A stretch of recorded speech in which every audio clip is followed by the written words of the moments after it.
Good morning students. आज हम पिछले भाग में जो पढ़े थे भारत और समकालीन विश्व में यूरोप में राष्ट्रवाद का उदय, उसको आगे जारी रखते हुए आगे पढ़ते हैं इस लेसन में। पिछले लेसन में हमने जो पढ़ा था वो पिछले जो लेसन में हमने पढ़ा था कि यूरोप में राष्ट्रवाद कैसे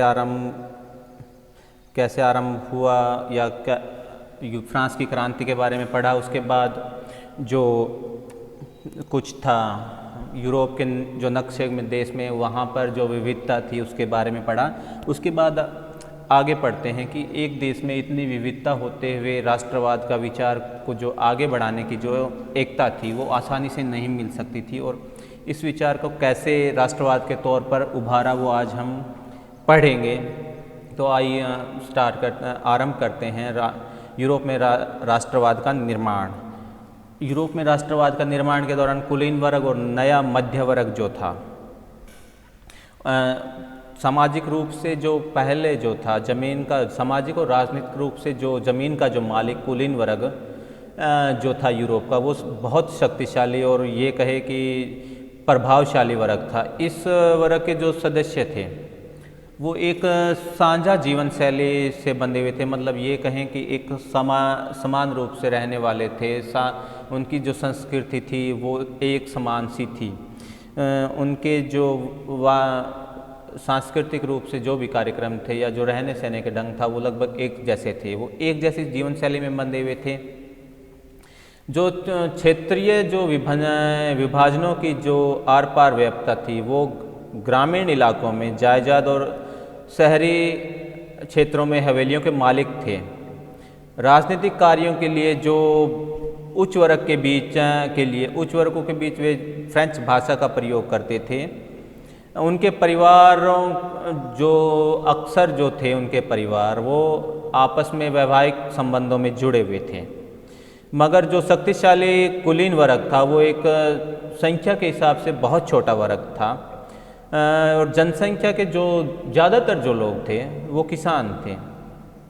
पश्चिम में ज़्यादातर ज़मीन पर जो खेती थी वो किराएदार या बहुत छोटे काश्तकार, छोटे जमींदार खेती करते थे, जबकि दूसरे इलाके पूर्वी और मध्य यूरोप में जो भूमि थी जी वो विशाल जागीरों में बंटी थी। मतलब जिसके पास भी ज़मीन थी वो बहुत ज़्यादा थी या जिस पर वो भू खेती करते थे। पश्चिम और मध्य यूरोप के हिस्सों में औद्योगिक उत्पादन और व्यापार वृद्धि में शहरों का विकास, वाणिज्यिक वर्गों का उदय हुआ।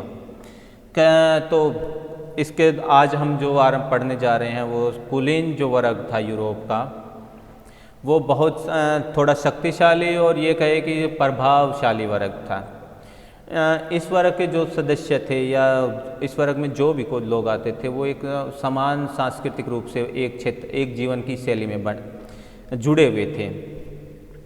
जो विभिन्नता थी विभाजन की जो क्षेत्रीय में वो बहुत ज़्यादा थी।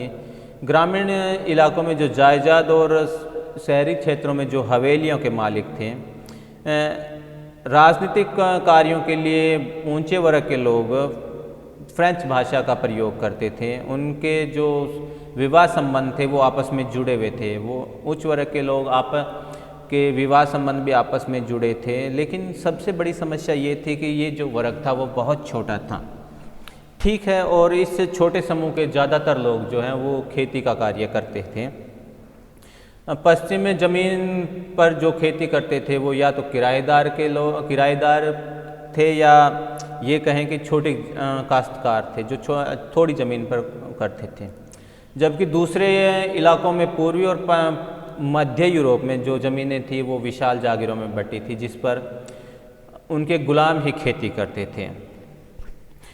पश्चिम और मध्य यूरोप में जो तकनीक का उत्पादन और व्यापार में वृद्धि से शहरों का बहुत विकास हुआ और वाणिज्यिक वर्गों का उदय हो गया, जिनका अस्तित्व बाजार के उत्पादन पर टिका हुआ था, या जिनकी ये कहें कि जो वाणिज्यिक वर्ग जिनका उदय हुआ उसका पहचान केवल बाजार के उत्पादन पर ही निर्भर था। इंग्लैंड में औद्योगिकरण 18वीं सदी के दूसरे भाग में आरंभ हुआ, लेकिन जो फ्रांस और जर्मनी का जो हिस्सा था वहाँ पर जो औद्योगिकरण था वो 19वीं शताब्दी के दौरान हुआ। इसके कारण नए सामाजिक समूह थे वो अस्तित्व में आए या निर्माण हुआ।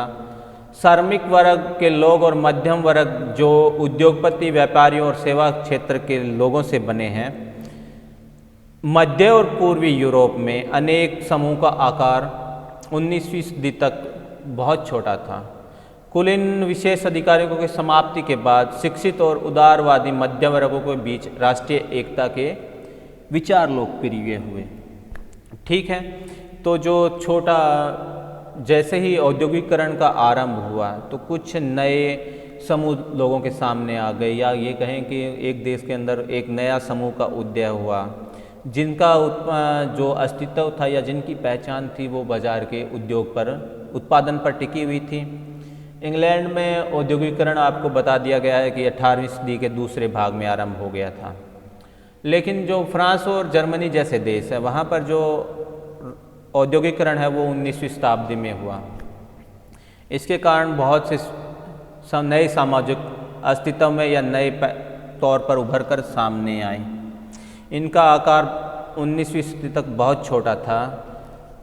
कुलीन जो उच्च वर्ग था उसकी जो विशेष कुलीनों को जो अधिकार मिले हुए थे उनकी जो समाप्ति हुई, जैसे ही विशेष अधिकारों की समाप्ति हुई, शिक्षित और उदारवादी जो मध्यम वर्ग के बीच था वो राष्ट्रीय एकता के विचार और ज़्यादा प्रभावशाली हुए, या ये कहें कि विचार लोकप्रिय बन गए। उदारवादी राष्ट्रवाद के मायने क्या थे, इसमें आगे हम ये पढ़ेंगे। उदारवादी राष्ट्रवाद के बारे में क्या सोचते थे और वो राष्ट्रवाद के लिए क्या करना चाहते थे। यूरोप में जो राष्ट्रवाद है की एकता से संबंधित उन जो उदारवाद के विचार थे वो 19वीं सदी के आरंभ से जुड़े थे। उदारवादी शब्द लिबरलिज्म शब्द लातिन भाषा के लिबर से आधारित है, जिसका अर्थ आज़ाद होना है। नए मध्यम वर्ग के लिए उदारवाद का मतलब व्यक्ति की आज़ादी था और कानून के बराबर सबकी बराबरी था। राजनीतिक रूप से उदारवाद एक ऐसी राष्ट्र सरकार पर जोर देता था जो सबकी सहमति या सबके सहयोग से बने हो। फ्रांस की क्रांति के बाद जो उदारवाद, निरंकुश शासन और पादरी वर्ग के विशेष अधिकारों की समाप्ति, संविधान तथा संसदीय प्रतिनिधि सरकार का पक्षधर था।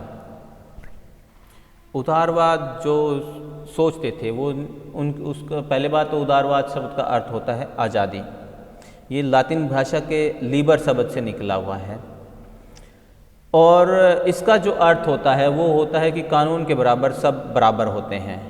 ठीक है, राजनीतिक रूप से ये कहें कि उदारवाद एक ऐसी सरकार चाहता था जो सबके सहयोग और सबकी सहमति से बन जाए। लेकिन फ्रांस की क्रांति के बाद उदारवाद निरंकुश शासक व्यवस्था और पादरी वर्ग को जो अधिकार मिले हुए थे उनकी समाप्ति के बाद या उनको ख़त्म करने के बाद एक ऐसी संविधान तथा एक संसदीय प्रतिनिधि सरकार चाहता था जो उन पक्षधर था। 19वीं सदी के उदारवादी निजी संपत्ति के स्वामित्व पर बल देते थे, लेकिन यह जरूरी नहीं था कि कानून के बराबर सबके विचार बराबर हो। सबके लिए मताधिकार के पक्ष में थे। आपको याद होगा या आपको ध्यान होगा कि फ्रांस की क्रांतिकारी फ्रांस उदारवादी प्रजातंत्र का पहला राजनीतिक प्रयोग था और वहाँ पर मत देने और मत के द्वारा चुने जाने का अधिकार केवल संपत्तिवान पुरुषों को हासिल था। जो फ्रांस की क्रांति के दौरान जो भी था, क्रांतिकारी सोचते थे कि प्रजातंत्र का जो पहला प्रयोग होगा वो मताधिकार का उनका पहला प्रयोग था और जो वोट देने का जो अधिकार था वो केवल संपत्तिवान, जो जिसके पास संपत्ति है उन्हीं को ही हासिल था। जिसके पास संपत्ति नहीं है या जो महिलाएं हैं उनको राजनीतिक कार्यों के अंदर कोई भी शामिल नहीं करता था या उनके अधिकारों से उनको दूर रखा जाता था। थोड़े से समय के लिए जैकोबिन शासन के समय जो सभी जैकोबिन शासन था उसके दौरान जो सभी वयस्क पुरुष हैं उनको मताधिकार प्राप्त हुआ था, मगर जो नेपोलियन ने जो संहिता लगाई उससे जो मताधिकार वापस आई, उसने महिलाओं को जो है वो वयस्क का दर्जा उनसे छीन लिया। उन्हें केवल पिताओं और पति के अधीन कर दिया गया। 19वीं सदी और 20वीं सदी के शुरुआत के दौर में महिलाओं और संपत्तिहीन पुरुषों को, जिसके पास संपत्ति नहीं होती थी, उनकी राजनीतिक अधिकारों के लिए बहुत से आंदोलन चलाए गए। आर्थिक क्षेत्र में उदारवाद, बाजारों की मुक्ति और चीज़ों तथा पूंजी के आवागमन पर राज्य के द्वारा लगाए गए नियंत्रणों को खत्म करने के पक्ष में था। आर्थिक का जो क्षेत्र था जहाँ पर आर्थिक कार्य होते हैं वहाँ पर उदारवाद सोचते थे कि बाजारों को खुले तौर पर कार्य करने दिया जाए। वहाँ पर जो भी वस्तुएं आती है जाती हैं उन पर जो राज्य के द्वारा जो प्रतिबंध लगाए हैं या उन पर जो नियंत्रण लगाया गया है उनको वो ख़त्म करना चाहते थे। 19वीं सदी के दौरान मध्यम वर्ग की यह मांग थी, यह अच्छी मांग थी, मध्यम वर्ग की यही मांग थी। 19वीं सदी के पहले भाग में जर्मनी भाषी इलाकों का उदाहरण लो। नेपोलियन के प्रशासनिक कदमों से अनेक छोटे प्रदेश थे, वो एक छोटा सा महासंघ बन गया था 39 राज्यों का। इसमें से प्रत्येक को अपनी ही मुद्रा, अपनी ही जो रुपए पैसे मुद्रा होती है उससे नाप तोल की प्रणाली थी।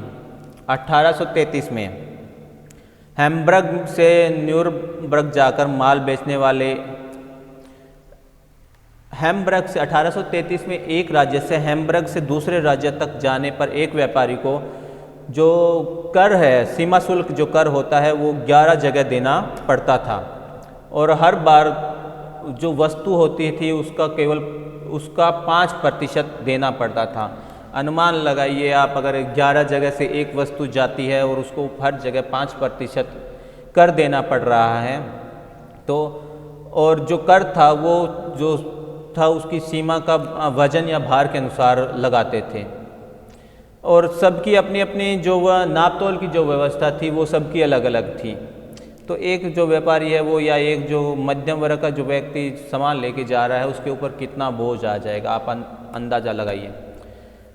हिसाब लगाने में भी समय लगता था। जो कपड़ा किसी का भी जो भार या माप तोलने की जो क्षमता होती थी वो अलग अलग होती थी और समय जगह बदलने के साथ साथ इसमें भी बदलाव आ जाता था। जैसे आपको उदाहरण के द्वारा इसमें एक कपड़े का बताया गया है कि एक जर्मनी से ख़रीदा गया कपड़ा 54.7 मीटर मिलता है मेज़ में, दूसरी जगह में यह 55.1 हो जाता है और न्यूरम्बर्ग में यह जाकर और हो जाता है। कहीं पे यह घट जाता है, कहीं पे बढ़ जाता है। इससे व्यापारी को हानि ज़्यादा होती थी। नई जो वाणिज्यिक व्यवस्था या वर्ग सामने आया उसमें आर्थिक विनियम और विकास में बाधक मानते हुए ऐसे एकीकृत आर्थिक क्षेत्रों के निर्माण के पक्ष में तर्क दे रहा था जहां पर जो वस्तुएं या जो कार्य करने का, व्यापार करने का जो तरीका है उसमें ज़्यादा बाधा ना हो। 1834 में जो पर्सा की एक पहल पर एक शुल्क संघ जोल्वराइन स्थापित किया गया जिसमें जो ज़्यादातर जो भाग था वो जर्मन राज्य का था। इस संघ में जो था वो शुल्कों को अवरोधक, जहाँ पर शुल्क दिया जाता था, उनको ख़त्म कर दिया गया। मुद्राओं की संख्या 2 कर दी गई जो पहले 30 से ऊपर थी। ठीक है, एक नया संगठन बना दिया गया इन लोगों ने, नए जो जहाँ पर ज़्यादा कर दिया करते थे वो अवरोधक ख़त्म कर दिए गए। इसके बाद उन्होंने केवल 2 ही मुद्राओं को मान्यता दी जो पहले 30 से ज़्यादा थी। इसके अलावा रेल लाइन की गतिशीलता बढ़ गई, आर्थिक हितों को राष्ट्रीय एकीकरण में सहायक बनाया गया। व्यापक राष्ट्रवादी भावनाओं की लहरों को आर्थिक राष्ट्रवाद की लहर ने और भी मजबूत बना दिया गया। 1815 के बाद एक नया रूढ़िवाद शासन, इस जो हमने जो पहले पढ़ा उसके जो था उसमें अंदर मैं बता दूं यहाँ पे आपको, राष्ट्रवाद जो उदारवादी क्या सोचता था, वो एक नई तरीके की आज़ादी के बारे में सोचता था। उसके लिए ये था कि सब लोग आज़ादी के लिए सब एक बराबर हैं, सबके लिए कानून एक बने, निरंकुश शासक है और जो विशेष अधिकार जिसको भी मिले हैं उनको ख़त्म कर दिया गया था। निजी संपत्ति है उस पर भी बल दिया गया था। कानून के बराबर सब बराबर थे के लिए मताधिकार के पक्ष में था। कानून के बराबर अगर आप थे तो मताधिकार उनके लिए पक्ष में था। फ्रांसीसी क्रांतिकारी और या फ्रांस उदारवादियों ने राजनीति का ये भी पहला उदाहरण था जहाँ पर उन्होंने मताधिकार का प्रयोग अनिवार्य कर दिया था, या ये कहें कि सभी वयस्कों को दिया गया था। लेकिन सबसे बड़ी समस्या ये थी कि जहाँ वहाँ पर जो मत देने का जो अधिकार था वो केवल जो जिसके पास संपत्ति है या ये कहेंगे राजनीतिक अधिकार है उनको ही मिला हुआ था। महिलाओं और जिसके पास संपत्ति नहीं है उनको वोट डालने का कोई अधिकार नहीं था। थोड़े समय के लिए जो जैकोबिन शासन व्यवस्था फ्रांस में आई थी वहाँ पर सभी को वोट डालने के अधिकार थे, लेकिन नेपोलियन की संपत्ति या संहिता, नेपोलियन की संहिता ने ये अधिकार वापस कर दिए गए। महिलाओं और उन पुरुषों को जो संपत्तिहीन है इनको वोट डालने के लायक नहीं समझा जाने लगा। महिलाओं को केवल पिता और पतियों के अधीन माना गया। ठीक है, इसको चलाने के लिए 19वीं और 20वीं शताब्दी में अनेक आंदोलन चलाए गए। बाजार के क्षेत्र, आर्थिक क्षेत्र में भी काफ़ी बदलाव हुए गए। पहले जहाँ पर एक व्यापारी जो एक जगह से दूसरी जगह सामान लेकर जाता था उसको 11 जगह टैक्स देना पड़ता था, और इस टैक्स को मापने के लिए सबकी अलग अलग मुद्राएं थी, भार नाप तोलने के लिए अलग अलग जगह थी। ठीक है, लेकिन बाद में जब इसको नए वाणिज्यिक जो राष्ट्रवाद की भावना के तौर पर उनके विचार आए, उन्होंने एक नए संगठन का निर्माण कर दिया गया जो केवल 1 या 2 बारी कर लेगा, ज़्यादातर अवरोधों को समाप्त कर दिया गया। और मुद्राओं की भी जो संख्या है जो पहले काफ़ी ज़्यादा थी उसको भी कम करके 2 कर दिया गया। रेल के लाइनों का जाल बिछाया गया। इसके अलावा और भी अन्य आर्थिक क्षेत्र में सुधार किए गए ताकि आर्थिक राष्ट्रवाद की लहर को और भी मजबूत बनाया गया। उसके बाद हम पढ़ेंगे 1815 के बाद एक नया रूढ़िवाद। 1815 में नेपोलियन की हार के बाद यूरोपीय सरकार रूढ़िवाद की भावना से आकर्षित थी या कहें प्रेरित थी। रूढ़िवादी मानते थे कि राज्य और समाज की स्थापित पारंपरिक संस्थाएं जैसे राजतंत्र, चर्च, सामाजिक उच्च नीच, संपत्ति और परिवार को बनाए रखना चाहिए। 1815 के बाद 1815 में जो नेपोलियन की हार की हुई उसके बाद जो सरकार थी रूढ़िवादी, उनका सोचना था कि सरकार राज्य में जो समाज के द्वारा स्थापित की गई जैसे भी हो राजतंत्र, चर्च, सामाजिक जो भी संस्थाएं हो उनको बनाए रखना चाहिए। और जो अधिकतर जो रूढ़िवादी लोग थे वो क्रांति से पहले की दौर में वापसी नहीं चाहते थे। नेपोलियन द्वारा शुरू किए गए परिवर्तनों से उन्होंने ज्ञान लिया कि आधुनिकीकरण राजतंत्र जैसी पारंपरिक संस्थाओं को मजबूत बनाने में सक्षम है। वह राज्य की ताकत को ज़्यादा कारगर और ज़्यादा मजबूत बना सकता है। एक आधुनिक सेना, एक कुशल नौकरशाही, गतिशील अर्थव्यवस्था, सामंतवाद और भूदास की समाप्ति यूरोप के निरंकुश राजतंत्र को शक्ति प्रदान कर सकते हैं। 1815 के बाद कुछ लोग चाहते थे कि पहले की जो व्यवस्था है वो रहे, लेकिन आधे से ज़्यादा रूढ़िवादी लोग थे वो जो पहले की व्यवस्था नहीं चाहते थे, लेकिन उसमें बदलाव भी अवश्य चाहते थे। वो सोचते थे कि एक जो नई व्यवस्था आएगी आधुनिकीकरण के द्वारा, वो एक निरंकुश राजतंत्र को ज़्यादा अच्छी मजबूत बना सकती है। 1815 में ब्रिटेन, रूस और फ्रांस, ऑस्ट्रिया जैसी यूरोप की शक्तियों ने मिलकर नेपोलियन को हराया था के प्रतिनिधि यूरोप के लिए एक समझौता करने के तैयार के लिए वियना में मिले। इसे कांग्रेस की मेज़बानी ऑस्ट्रिया के चांसलर ड्यूक मैटरनिक ने की। इस सम्मेलन की जो मेज़बानी है वो ऑस्ट्रिया के चांसलर ने की थी। इसमें प्रतिनिधियों ने 1815 की वियना संधि तैयार की, जिसका उद्देश्य केवल बदलाव को ख़त्म करना था जो नेपोलियन युद्ध के दौरान हुए थे। फ्रांस की क्रांति के दौरान हटाए गए राजा वंशों को सत्ता में बहाल किया गया और फ्रांस ने उन इलाकों खो दिया गया जिन पर नेपोलियन ने कब्जा किया था। फ्रांस की सीमाओं पर कई राज्य कायम कर दिए गए ताकि भविष्य में फ्रांस का विस्तार न हो सके। उत्तर में नीदरलैंड का राज्य स्थापित किया गया, जिसमें बेल्जियम शामिल था, और दक्षिण में पीडमोंट में जुनेव जोड़ दिया गया। पर्सा को उसकी पश्चिमी सीमाओं पर महत्वपूर्ण इलाके दिए गए, जबकि ऑस्ट्रिया को उत्तरी इटली का नियंत्रण सौंपा गया। नेपोलियन ने जो 39 राज्यों का जो जर्मन एक महासंघ स्थापित किया गया, उसे बरकरार रखा गया। पूर्व में रूस को पोलैंड का हिस्सा दे दिया गया, जबकि पर्सा को सैक्सनी का एक हिस्सा प्रदान कर दिया गया। इनका मुख्य उद्देश्य राजतंत्रों की बहाली था, जिन्हें नेपोलियन ने बर्खास्त कर दिया गया। यूरोप में नई राष्ट्रीयवादी व्यवस्था कायम करने का भी लक्ष्य था।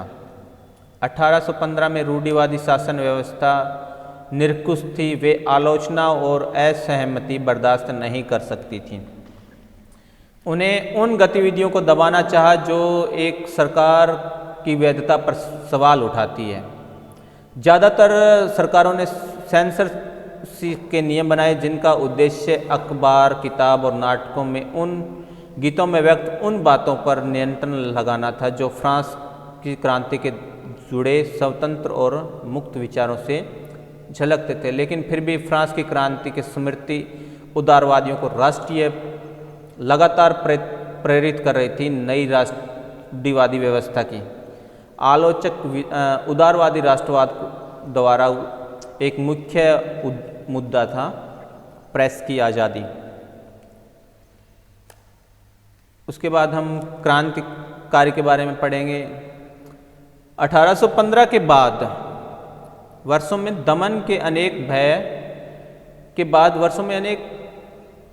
के भय के अनेक उदारवादी राष्ट्रवादियों को भूमिगत कर दिया गया। बहुत सारे क्रांतिकारियों को प्रशिक्षण देने और विचार का प्रसार करने के लिए गुप्त संगठन बनाए।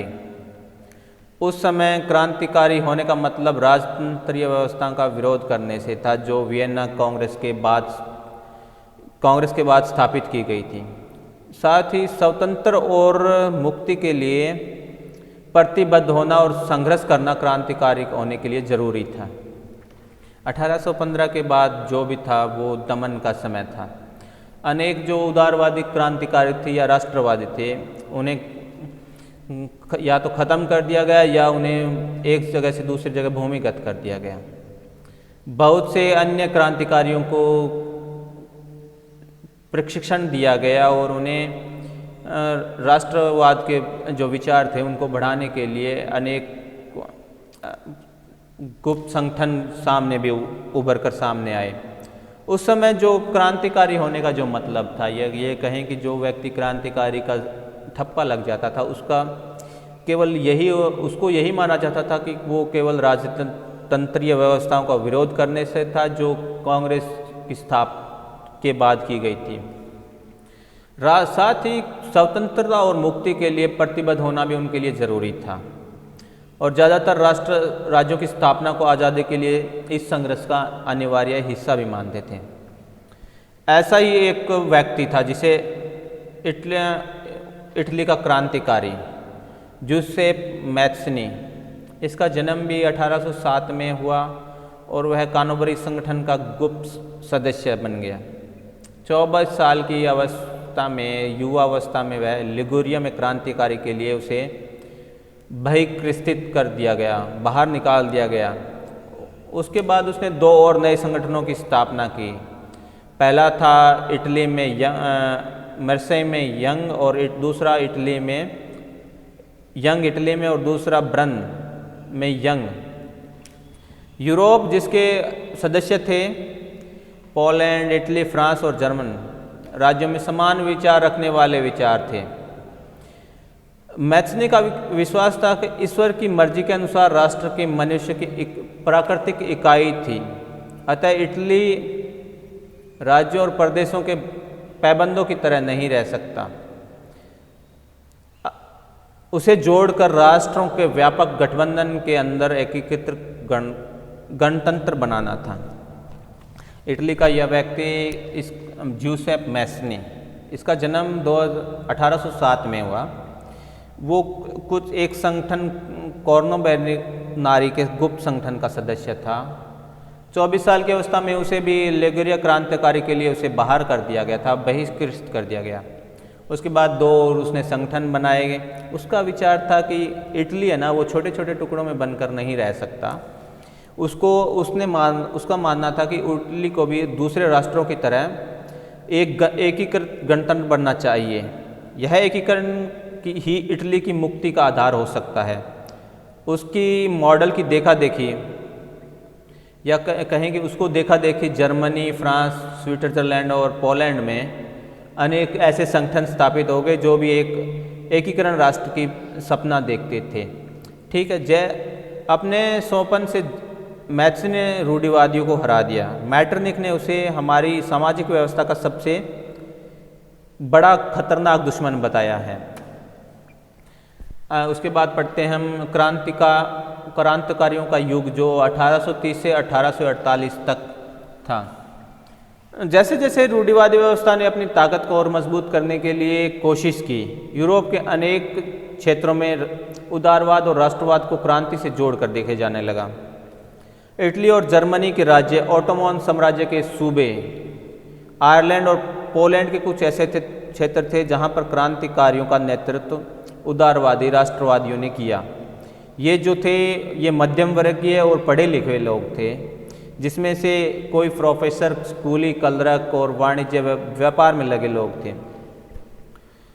फ्रांस में प्रथम जो विद्रोह था वो 1830 में फ्रांस में हुआ बुर्बों राजाओं के खिलाफ, जिन्होंने 1815 के बाद जो सत्ता में है वो वापसी की थी।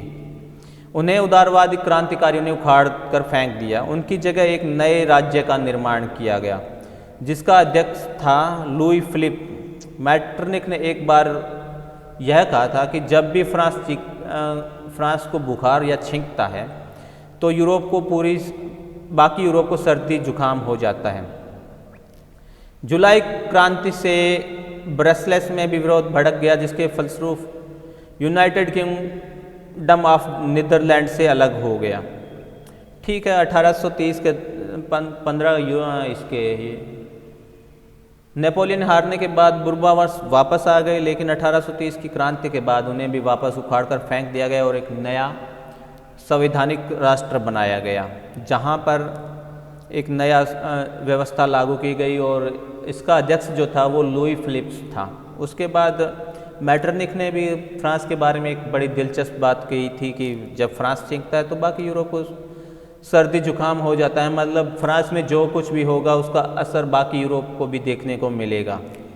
ठीक है, इस घटना के बाद पूरे यूरोप में शिक्षित जो वर्ग था उसमें राष्ट्रीय भावना को और संचार हुआ। यूनान को स्वतंत्र राष्ट्र बना दिया गया। यूनान का स्वतंत्र राष्ट्र संग्राम।